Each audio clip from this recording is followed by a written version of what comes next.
नमस्कार, मैं हूं ए के कश्यप और आज इस वीडियो में बात करने जा रहे हैं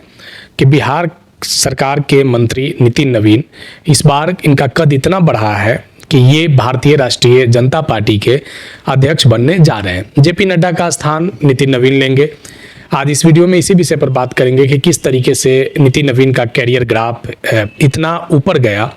और बिहार में जिस समुदाय से ये आते हैं ये कायस्थ समुदाय को रिप्रेजेंट करते हैं और कायस्थ समुदाय से इससे पहले भारतीय जनता पार्टी के राजनीति में शत्रुघ्न सिन्हा का अहम रोल रहा था। कायस्थ समुदाय का मुख्यतः इस विषय पर आप इनकार नहीं कर सकते हैं, खास करके बिहार की राजनीति में, कि ये लोग पहले से ही भाजपा के कोर वोट के रूप में जाने गए हैं।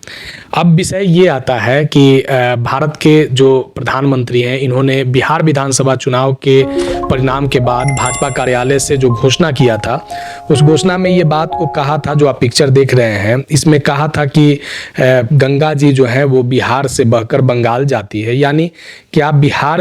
के बाद अब जो कायस्थ समुदाय का बंगाल में जो वोट है क्या उसे गोलबंद करने की कोशिश किया जा रहा है। और यहाँ पे एक विषय को और समझेंगे कि जिस तरीके से शत्रुघ्न सिन्हा भाजपा से छिटके थे, क्योंकि पहले इनको भारतीय जनता पार्टी से काफ़ी प्रेम रहा था, इस बात से आप इनकार नहीं कर सकते, क्योंकि केंद्र में ये बीजेपी सरकार में जब अटल बिहारी की सरकार थी उस समय ये मंत्री के पद पर भी रहे थे। लेकिन बाद में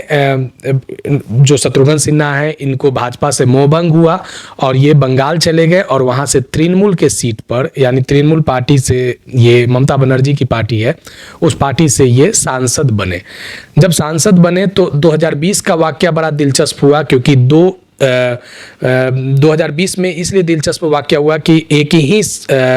वर्ग के, एक ही समुदाय के दो व्यक्ति 2020 में एक ही विधानसभा सीट पे फाइट कर रहे थे। एक थे कांग्रेस पार्टी के रिप्रेजेंटेटिव के रूप में लव कुमार जो शत्रुघ्न सिन्हा के बेटे हैं, और दूसरे हैं नितिन नवीन जो भारतीय जनता पार्टी से रिप्रेजेंट कर रहे थे। 2020 का हम वाकया इसलिए ला रहे हैं क्योंकि ये यहाँ पे जो चुनाव हो रहा था ये खास करके जिस जाति से आते हैं उसका प्रतिनिधित्व बिहार में 1% से भी कम है। लेकिन पूरे अगर मंत्री परिषद की बात करें तो इकलौता ये मंत्री हैं जो कायस्थ समुदाय से हैं, नितिन नवीन, और इनका पॉलिटिकल इतिहास इतना बेहतरीन रहा है कि 5 बार ये विधायक रह चुके हैं, 3 बार से ये मंत्री हैं, और इस बार इनका कद इतना बढ़ा कि आप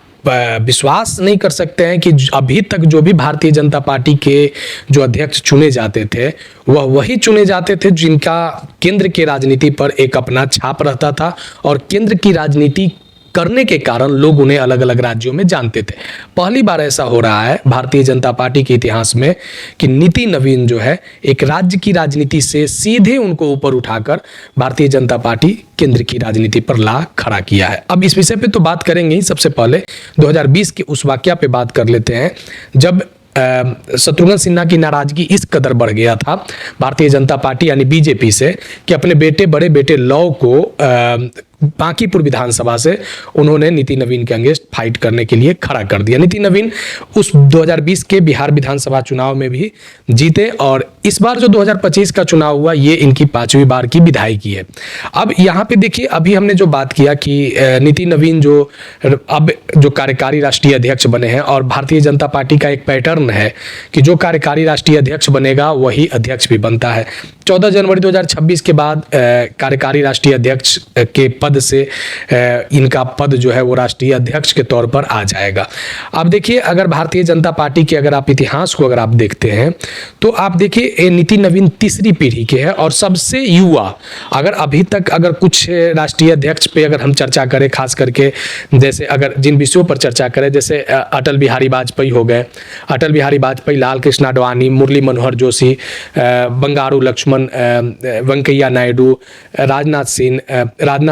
नितिन गडकरी, अमित शाह, जेपी नड्डा, ये जो भी आप देख रहे हैं ये सभी लोग वे लोग हैं जो केंद्र की राजनीति पे पहले से ये लोगों का एक अपना रुतबा रहा है, इनका एक अपना संगठन में एक अपना वजूद रहा है। लेकिन इस बार जो कैरेक्टर पे हम जो आप देख रहे होंगे नितिन नवीन को, ये नितिन नवीन इस तरीके से केंद्र की राजनीति में सक्रियता इनकी नहीं रही थी। इनकी जो सक्रियता था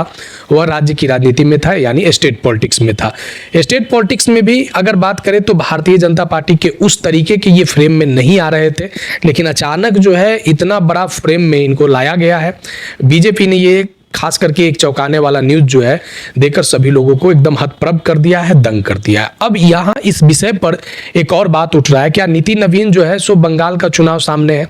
बंगाल के चुनाव में अगर बात करें, बंगाल के अगर चुनाव की बात करें तो बंगाल के चुनाव में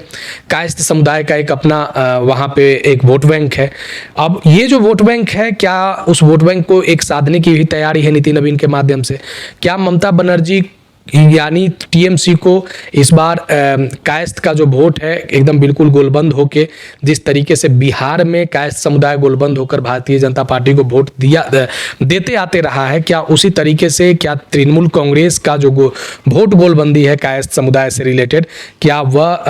अब बीजेपी की तरफ पूर्णतः लाने की कोशिश की जा रही है? क्योंकि इस बात को आप इस तरीके से देख सकते हैं, क्योंकि जो प्रधानमंत्री का स्टेटमेंट आया था कि गंगा नदी जो है वो बिहार से होकर ही बंगाल जाती है, क्या उस समय ही तय हो चुका था कि इस बार जो राष्ट्रीय अध्यक्ष बनेगा वह बिहार से रिलेटेड ही कोई बनेगा? ये तो एक अलग विषय हो जाता है, लेकिन अब ये चीज़ को यहाँ पे समझना है कि भारत के सबसे युवा भारतीय जनता पार्टी के राष्ट्रीय अध्यक्ष के रूप में नीति नवीन बनने जा रहे हैं। अब इससे क्या हुआ है कि एक जो पारदर्शिता है इस पार्टी का, इस पारदर्शिता को एक और मजबूती मिला है और तीसरी पीढ़ी को ये दारोमदार दिया गया है। भारतीय जनता पार्टी का ये तीसरा पीढ़ी है और इस पीढ़ी में सबसे जो पहली पीढ़ी रहा था वो लाल कृष्ण आडवाणी और अटल बिहारी वाजपेयी का रहा था, उसके बाद अमित शाह और नरेंद्र मोदी का, और तीसरी पीढ़ी में ये जो दारोमदार दिया गया है वो नीति नवीन को दिया गया है। आने वाले समय में क्या इसका रिजल्ट होता है बंगाल चुनाव के परिप्रेक्ष्य में, यह बड़ा दिलचस्प वाकया होगा। लेकिन अभी के स्थिति में ये है कि बीजेपी ने एक चौंकाने वाला न्यूज़ सबके सामने ला खड़ा कर दिया है। मिलेंगे आगे फिर नेक्स्ट टॉपिक में। वीडियो अच्छा लगा है तो लाइक शेयर जरूर कीजिएगा, कोई सुझाव होगा तो कमेंट में लिखिएगा,